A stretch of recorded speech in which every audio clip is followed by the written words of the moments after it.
Hello, everyone. Thank you so much for tuning in. This is Tahmina Watson, your host of Tahmina Talks Immigration. Welcome. This summer, I decided to record a series called Legal Heroes in the Trump Era. I wanted to speak with some of the lawyers who have stepped up beyond their day jobs to make a difference in immigration, civil rights, and much more. I wanted their insights from their work in the last 4 years so we can learn lessons to take into the future, especially as one of the most consequential elections in America lies ahead. The interview series became a book called Legal Heroes in the Trump Era. Be inspired, expand your impact, change the world. The book can be found on Amazon and other outlets. I hope you will pick it up. Enjoy these interviews. I hope you'll learn a lot. Thank you so much for listening, and thank you for being here. Hi, this is Tahmina on Tahmina Talks Immigration. I have a wonderful guest today, one of my dearest friends. Her name is Margaret O'Donnell. Margaret, thank you so much for being here. It's such a pleasure. Thank you for inviting me, Tahmina. Well, I've been wanting to have you on my show for a long time, so I'm so glad that this is finally happening. I want to have people understand who you are, where you came from, and what you're doing. And, you're an immigration lawyer who is renowned and has accomplished so much, but you are doing some tremendous work in the field to educate people. And so before we dive into all of that, I would love for people to know, where were you born? Where did you grow up? And where do you live now? All right. Well, I was born in Ashland, Kentucky, and raised in Southern Ohio, Western Pennsylvania, and Central Illinois. My dad worked for a steel company and was transferred during the time I was growing up. So I experienced the Appalachia and the Midwest before I went to school in Chicago. And so that I consider myself mostly a Midwesterner. When I think of home, I think of Central Illinois. And I've been in Seattle since 1991. I came out here, my brother and sister were here, and my whole family has seemed to migrate west. We love it out here. That's amazing. And I'm so glad you're here, because I would not have met you otherwise. And you have been such a wonderful mentor to me and friends. So I'm very grateful for that. So did you always know you wanted to be a lawyer? What was your path to becoming a lawyer? No, not at all. In fact, I knew myself as a writer first. That was always my dream of myself and what I did. Well, I was my family's writer growing up. So anybody need anything written, whether it was a letter or a essay, they would come to me. And I loved being that. And so my ambition, as I saw myself, was kind of vague. I was going to write, observe and write. I think those are one of my best skills, and definitely interest in storytelling. So I was a storyteller. We used to gather in my street, because it was the 1950s when I grew up in small town Appalachia. And what we did was gather every summer evening under the streetlight, whenever we could, sitting right under the streetlight and tell stories.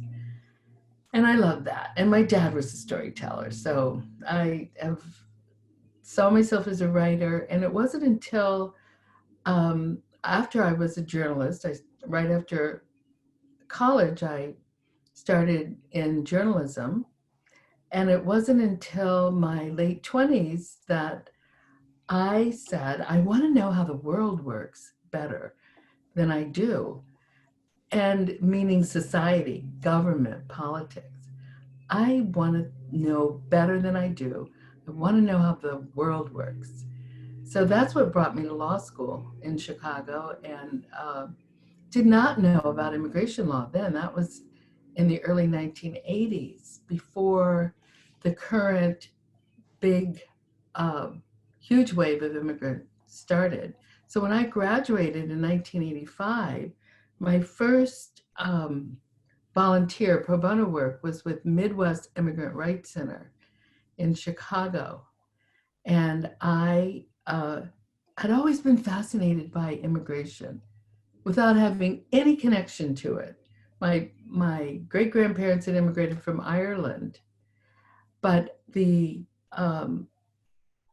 I didn't have immigrants in my life. And I was fascinated by the courage, the hope, the ambition, the skill, the sheer energy it takes to be an immigrant, to make your life anew in a new country. So I was very drawn to immigrants without knowing any at all. And I love that. right after law school, you know, and Seattle is Chicago, my world was, you know, quite segregated, as Chicago is a very segregated city, as many of our cities are.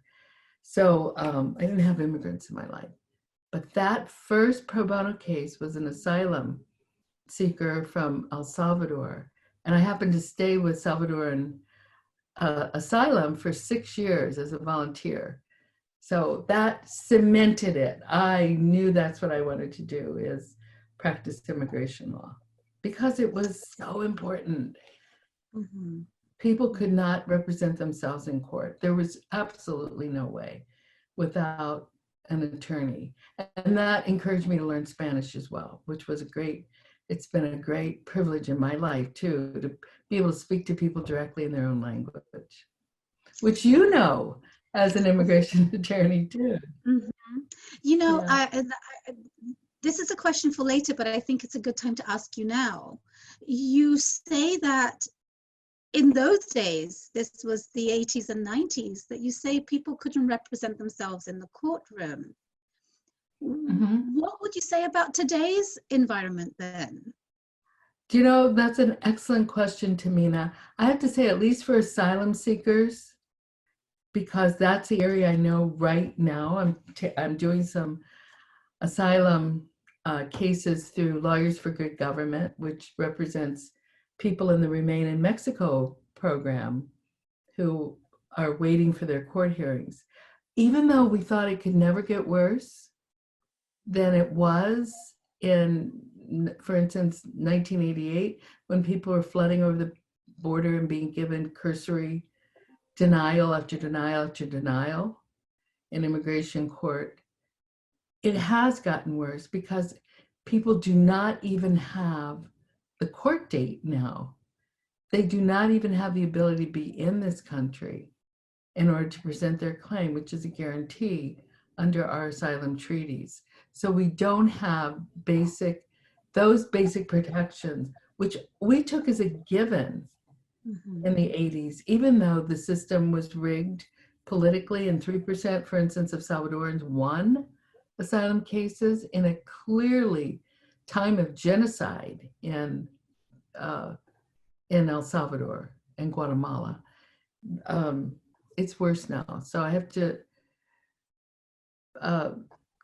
think that cynically, our government has taken the letter of the law and screwed it down to the last inch, so that the box for asylum seekers is even smaller than it was in the 80s.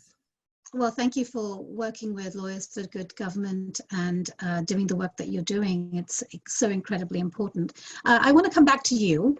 And so you have been practicing immigration for so long. And immigration law, as you just said, has become more and more difficult. November 2016, when we lost the election. What happened for you when that election was lost? Well, you know, one of my paralegals just reminded me of that. I'll tell you how that happened. So recently I retired, and right before I retired in August 2019, I hadn't realized it, but my paralegal said that I was getting very cynical. And I said, well, gee, and it's just reality. She said, don't you remember what you did in January 2017, you called us all together, and there's 5 of us in the office, and said, we are not giving up. We are fighting every case twice as hard as we had to before, and we're going to do it. We are not giving up. Our clients need no less than us, and we're going to have to work harder than we ever have, and we're going to do it. We're going to double up on all of our proof. We're doing it. And she said that gave everybody so much hope in our office. And, you know, by two and a half years later, I was dragging. So saying, Right. it is so much more difficult. The box is so small. But I said, you are right. You are right. I mean, and I do have hope, and I don't need to go around talking in front of everyone about how horrible things are without saying, and we're going to fight. So, And you have been fighting. And this brings me to the actual thing I want to ask you about. You know, us lawyers, we're very, you know, analytical and organized and detail oriented, and we're fighting for something all the time. But the nature of it has changed. And for different people, it has changed in different ways. But what you started out saying is you're a writer. And I actually didn't know the extent of that, your background, but you have taken that writing to a different level when it comes to activism. Are you able to tell us a little bit about what led you to the... yes. Okay. So as I said, I've always been interested in immigrant stories. Because I am a writer, but worked a lot and didn't have much time to focus on it throughout my legal career. I did start writing down what I called stories, but they were basically fragments. I set myself a goal in March of 2011 to write an immigrant story based on my clients' experience, changing their names and circumstances, one a week, and post it on a blog, which I did for 1 year. I remember that, actually. Yeah, I wrote 36, but they weren't stories really. They were kind of like story ideas. And I started in, I took a playwriting class. Yay. It was so great. It started lots for me in spring of 2014. And I looked back at that blog and I took one of the stories, the first one I had ever written, about a guy who gets arrested on suspicion of domestic violence, unjustly. You know, it was a misunderstanding. I mean, it truly was a misunderstanding.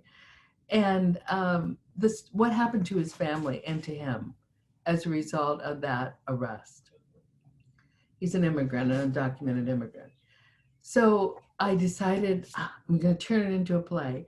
And I loved doing that so much. And slowly, I got into the theater world, knowing theater artists, taking theater classes, playwriting classes.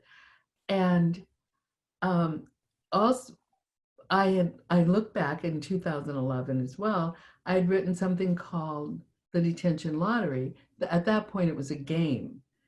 And a church committee on social justice had asked me for it. They wanted me to do a panel presentation, which I did a lot of.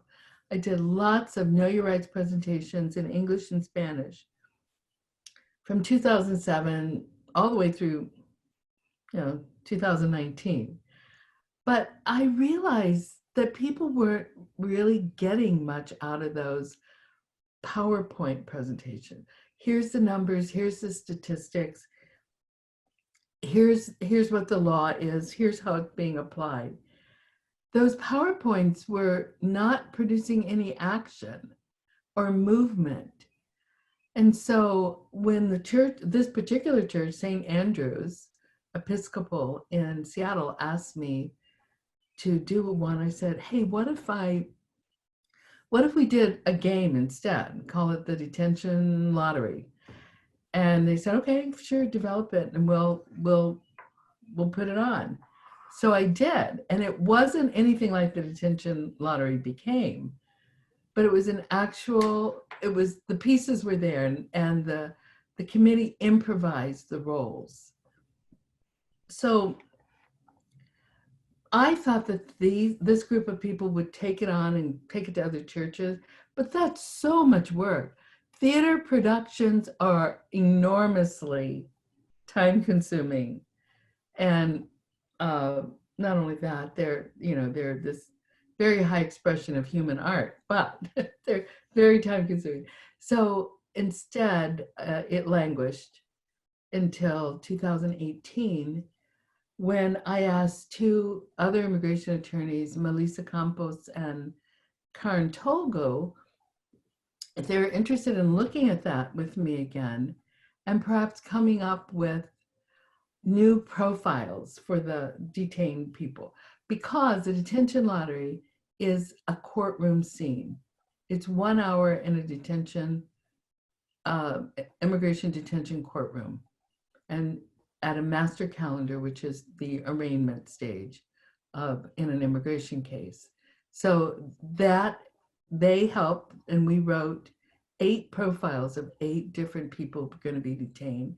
We called together a group of other immigration attorneys, and we said, let's put it on. And St. Mark's Cathedral was our drama ministry, welcomed us to come and do a pilot there in June 2018.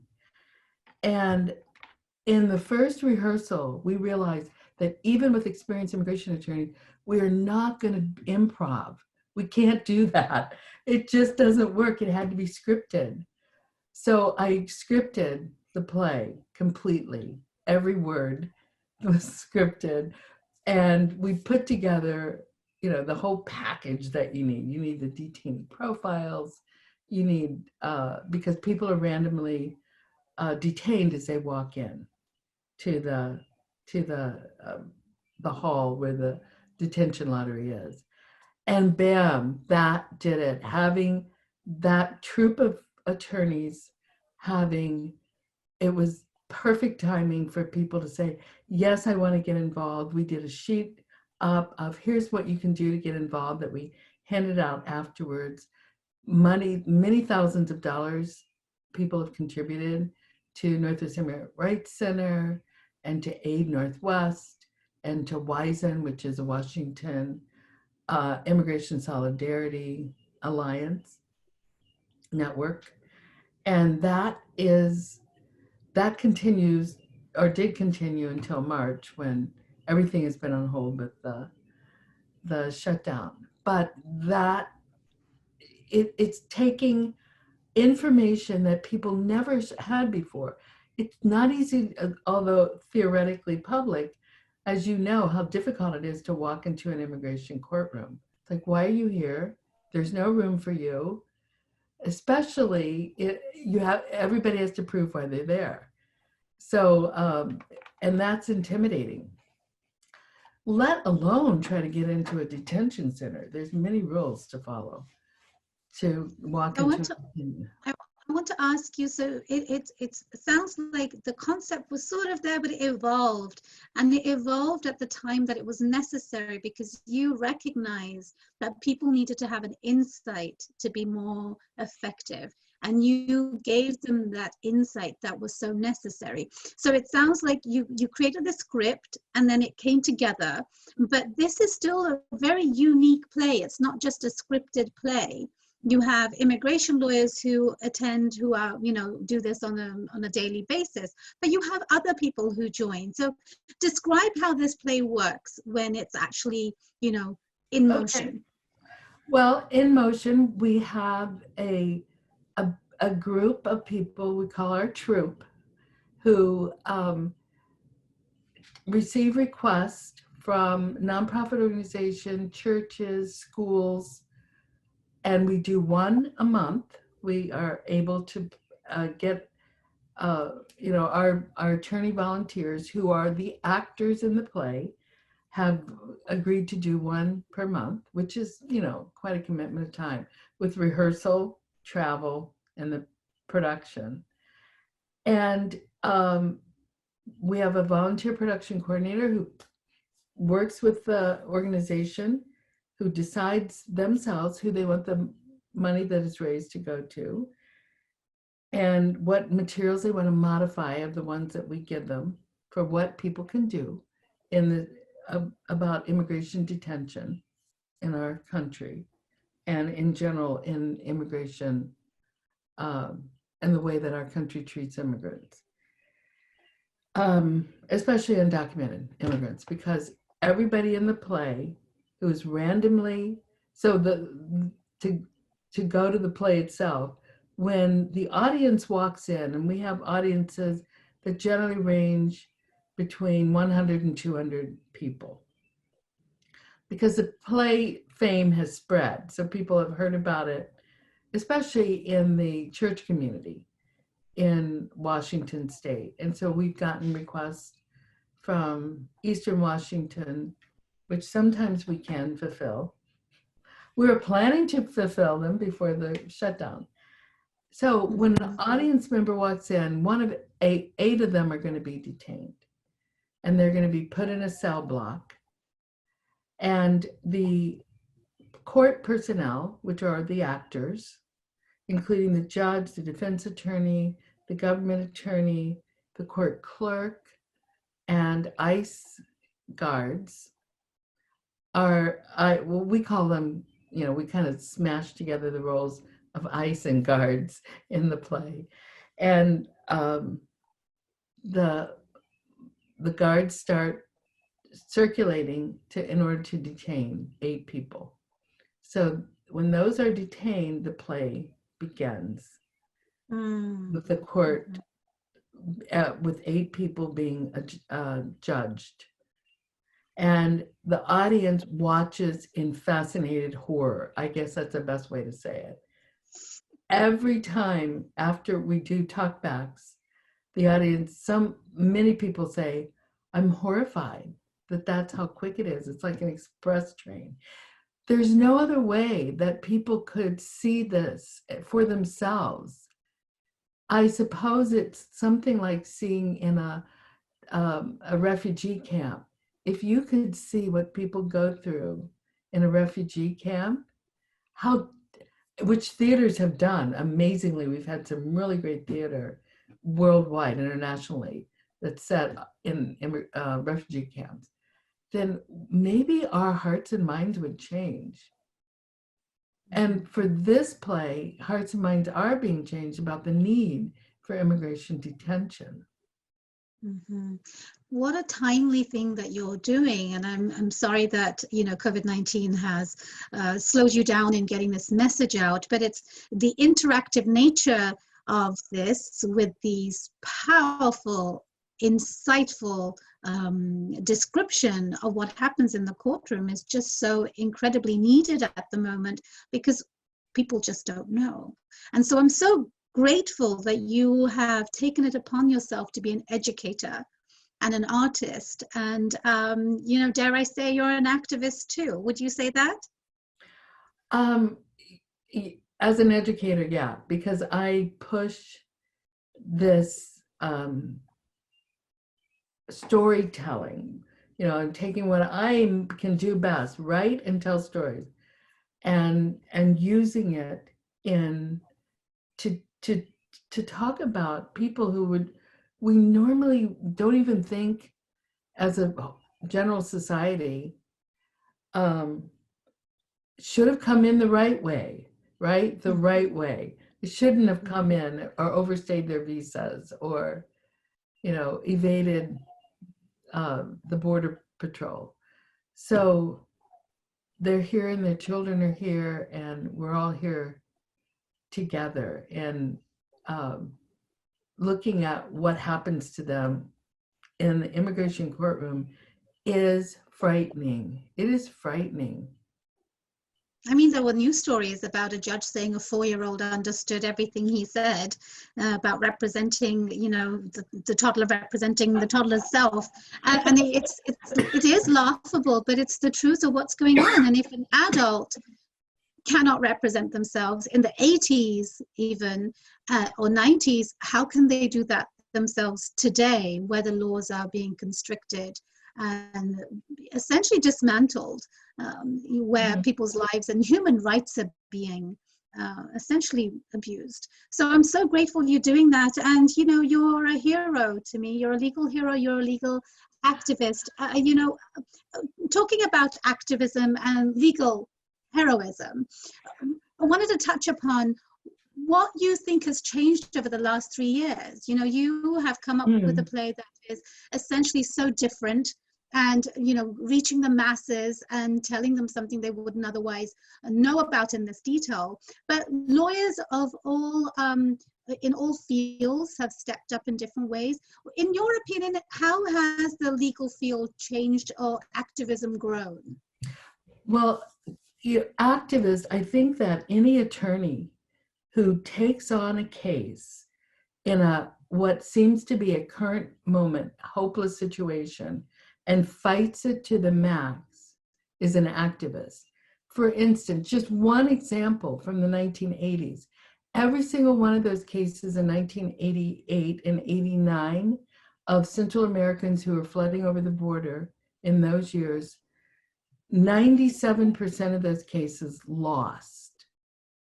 But we still did the very best job we could. We can only represent, attorneys can only represent a small percentage, but we did a good job. Why?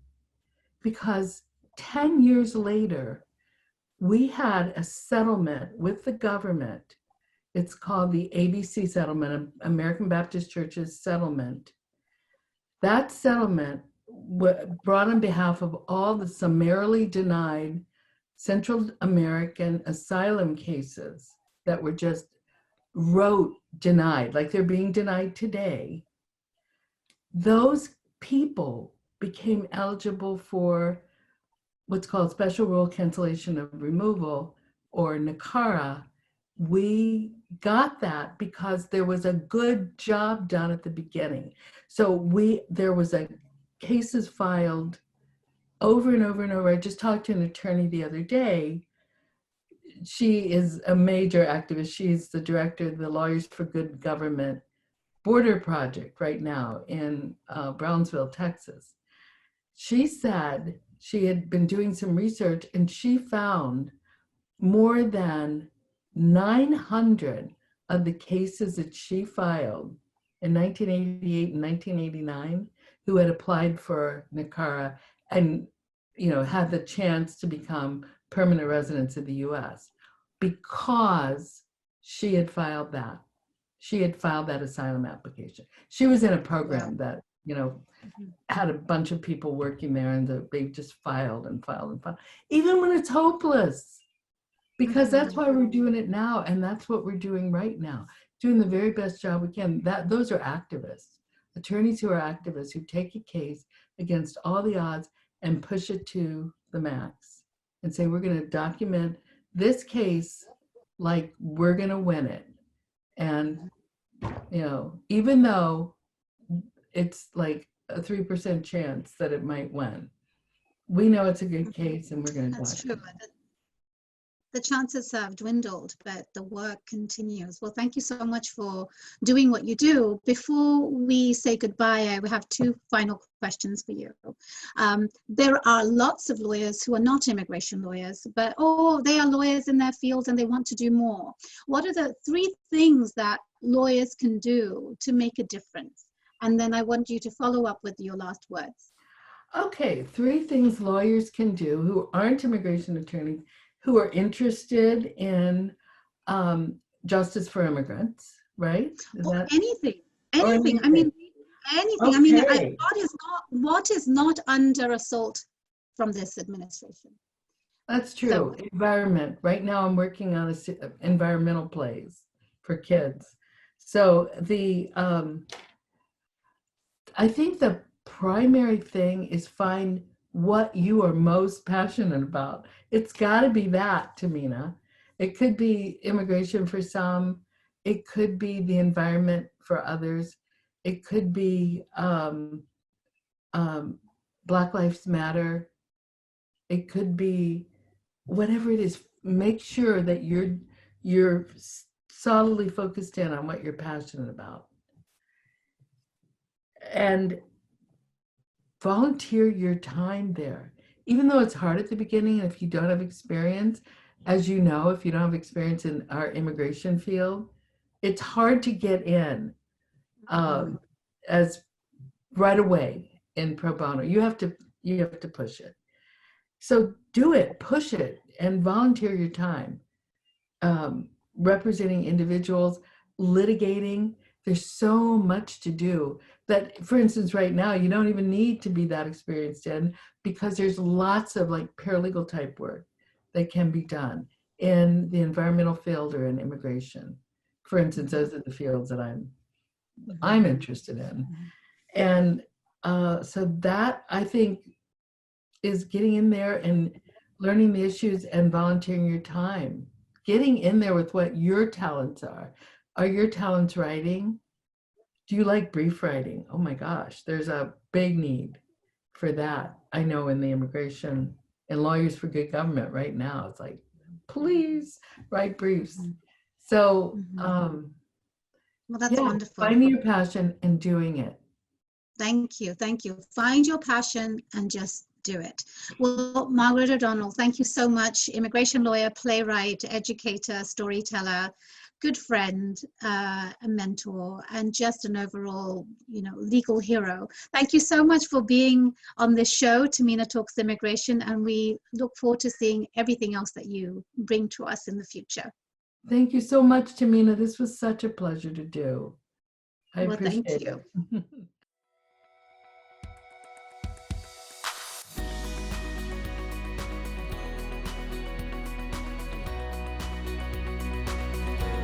Tahmina Talks is brought to you by Watson Immigration Law.